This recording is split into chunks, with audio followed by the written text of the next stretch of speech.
तालीम देने का प्रयास किया है, बेहतर शिक्षा देने का प्रयास किया, उसी का प्रतिफल है कि आज लगभग 500 बच्चे इस विद्यालय परिसर में, छोटा सा प्रांगण है लेकिन विद्यालय परिसर में लगभग 500 बच्चे दिख रहे हैं और जिसमें बच्चियों की संख्या अधिक दिख रही है। सुखद पल है कि ग्रामीण क्षेत्र की बच्चियां आज शिक्षा की ओर उनका रुझान बढ़ा है, अभिभावकों का रुझान बढ़ा है। उसमें हमारे जो क्षेत्रीय विद्यालय जो लोकल स्तर पर है, प्राथमिक विद्यालय तो अपना काम कर ही रहे हैं, साथ में साथ प्राइवेट स्कूल जो भी प्राइवेट प्रबंध तंत्र द्वारा संचालित विद्यालय हैं, उन लोगों ने भी एक अच्छा कार्य किया है शिक्षा के क्षेत्र में और ग्रामीण क्षेत्र के बच्चों को स्कूल तक जाने के लिए जो और ये बच्चे, ये छोटे छोटे हमारे नौनिहाल, देश के कर्णधार अगर शिक्षित होकर अच्छी शिक्षा लेकर किताबी ज्ञान के साथ साथ नैतिक बोध भी इनको होगा, नैतिक शिक्षा का भी बोध होगा, तो निश्चित तौर पर ये आगे चलकर अपने अच्छे बुरे का बेहतर भेद कर पाएंगे। उनको ज्ञान होगा कि समाज के लिए क्या बेहतर है, उनको ज्ञान होगा कि अपने परिवार के लिए हमें क्या करना है, उनको राष्ट्र के प्रति उनका समर्पण होना आवश्यक है। और इन बच्चों के अंदर जब राष्ट्रीयता से ओतप्रोत करके हम उनको राष्ट्र प्रथम के भाव से शिक्षित करेंगे तो निश्चित रूप से ये अपने आप को राष्ट्र की मुख्य धारा में जोड़कर आगे बढ़ेंगे और समाज के निर्माण में अपनी भूमिका अदा करेंगे। तो हमारा यही प्रयास भी होना चाहिए कि बच्चों को हम ऐसी शिक्षा दें, सिर्फ नौकरी प्राप्त करने के लिए शिक्षित करने की आवश्यकता नहीं है कि हम इन छोटे छोटे बच्चों को, हमारा लक्ष्य हो कि इनको नौकरी, एक अच्छा पढ़ा लिखा इंसान, एक अच्छा नागरिक अगर कृषि का कार्य भी करेगा तो बहुत बेहतर करेगा, वो राजनीति के क्षेत्र में भी जाएगा तो बेहतर करेगा और अगर प्रशासनिक सेवा में अपना सेवा देगा तो राष्ट्र हित में, समाज के हित में बेहतर करने का प्रयास करेगा। आज के इस अवसर पर हम एक बार पुनः इसी तरीके से प्रगति करें, आगे बढ़े, इन्हीं शुभकामनाओं के साथ सम्मान करें माननीय धन्यवाद जी का।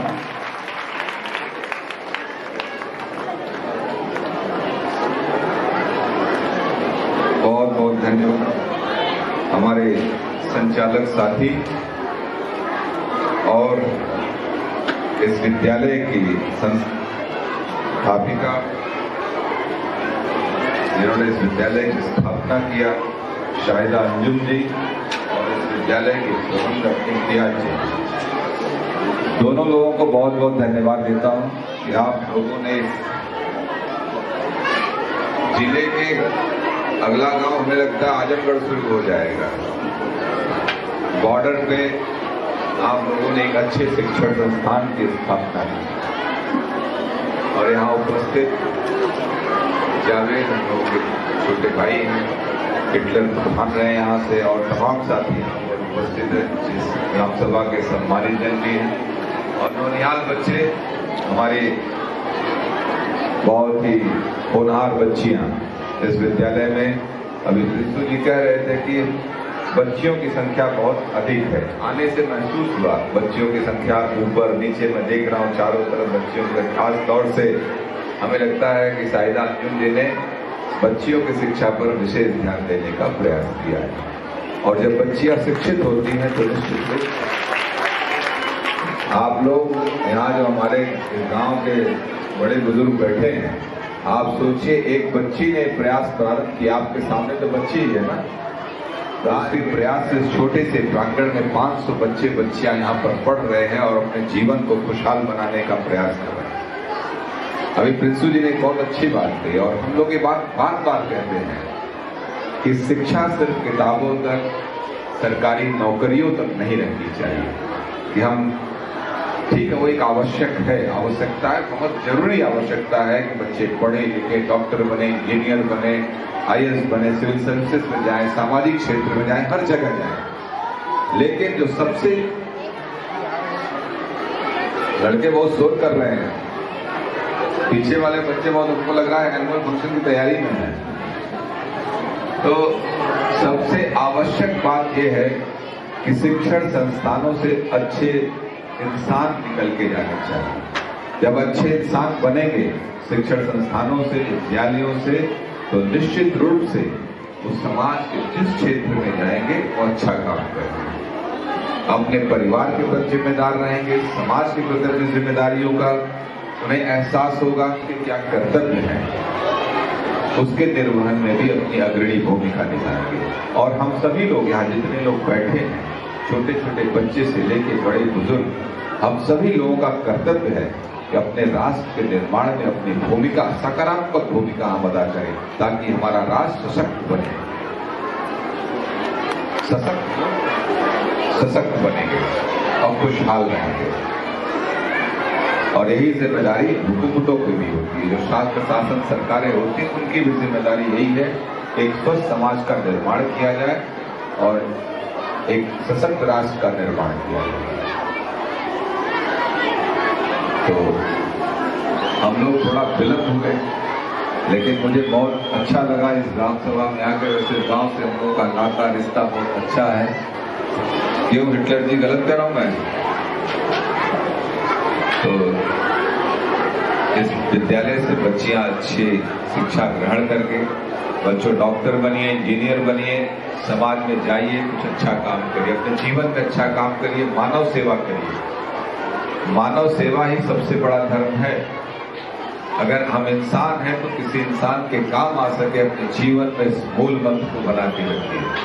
आपको इंसानियत अगर मिली है, जीवन मिला है, इस जीवन में आप दूसरे इंसान के लिए काम आ सके, इस शिक्षण संस्थान से ऐसी शिक्षा ग्रहण करके निकलिए।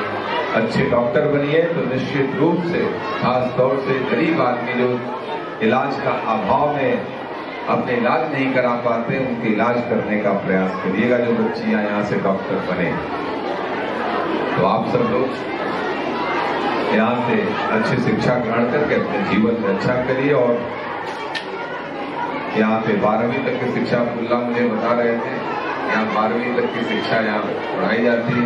जो बच्चियां अभी 10वीं की परीक्षा भी प्रारंभ हो गई है बोर्ड की, हमें लगता है यहाँ सेंटर तो होगा नहीं कि यहाँ की बच्चियां कहीं और सेंटर पर जा रही होंगी। तो जो बच्चियां यहाँ से जा रही हैं, मैं ढेर सारी शुभकामना देता हूँ। 12वीं की परीक्षा अगले एक हफ्ता बाद प्रारंभ होगी, मैं भी ढेर सारी शुभकामना देता हूँ।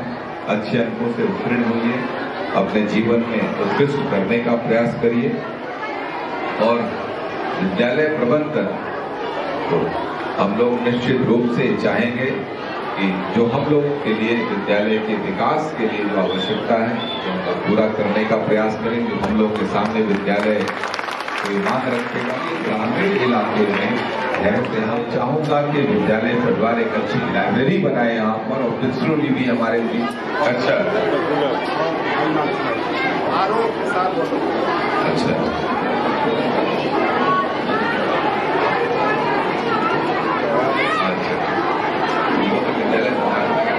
अब्दुल्ला जी कह रहे हैं हाई मास लाट चौराहे पे लगवा दी जाए चीजों के लिए एक आरओ के साथ, वाटर कूलर के साथ आरओ में लगाया जाएगा। और आप एक लाइब्रेरी बनाइए, अंजुमन जी, आप अंजुम जी आप लाइब्रेरी बनाइए। हम लोग उस लाइब्रेरी में पुस्तकें भी करेंगे। अगर कक्ष की आवश्यकता नहीं तो कक्ष भी आपके यहाँ बनवाएंगे।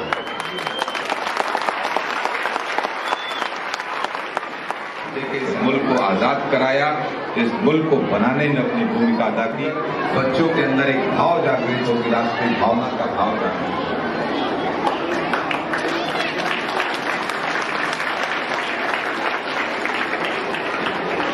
हर बच्चे अपने से प्रेरणा लेकर एक अच्छी शानदार शिक्षण संस्थान की स्थापना की। मैं आपको बहुत बहुत धन्यवाद देता हूँ, पुनः बधाई देता हूँ। आप इसी तरीके से पूरी कर्मठता के साथ, ईमानदारी के साथ इस क्षेत्र के बच्चों को शिक्षित करते रहिए। और किसी भी मुल्क में कहा जाता है उस मुल्क में वहाँ के बच्चे, युवा किसी मुल्क के भविष्य होते हैं, और वही भविष्य जो है उस राष्ट्र का निर्माण करते हैं।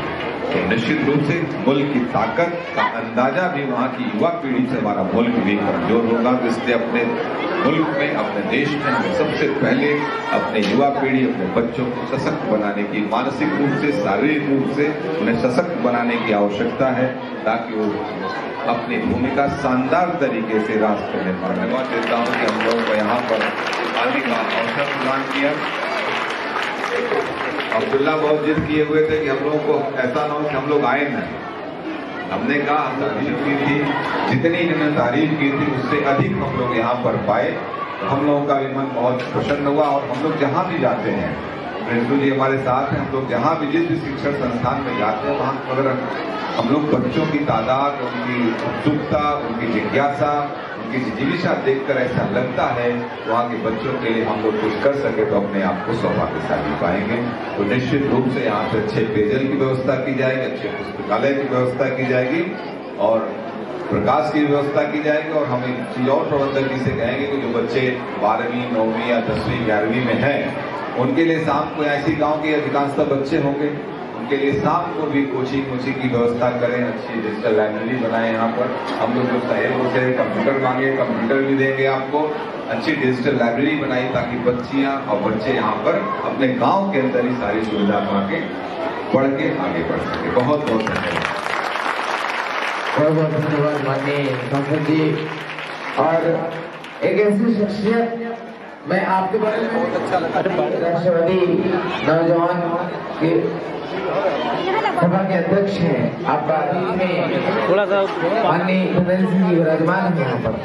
अभी जाना नहीं है आपको और मोमेंटो दे करके माननीय सांसद जी को, माननीय प्रिंसू भैया को, माननीय जावेद सिद्दीकी साहब को मोमेंटो दे करके, प्रतिष्ठित दे करके उनको यादों को ताजा करें ताकि आज लगे कि हाँ ये कार्य खुद मझधार में होकर के भी जो औरों का साहिल होता है, खुद मझधार में होकर के भी जो औरों का साहिल होता है, ईश्वर जिम्मेदारी उसी को देता जो निभाने के काबिल होता है, जो निभाने के काबिल होता है। वाकई में माननीय सांसद जी ऐसी शख्सियत हैं धनंजय सिंह जी जो कि निभाने के काबिल है और ईश्वर ने उनको वो जिम्मेदारी दी है।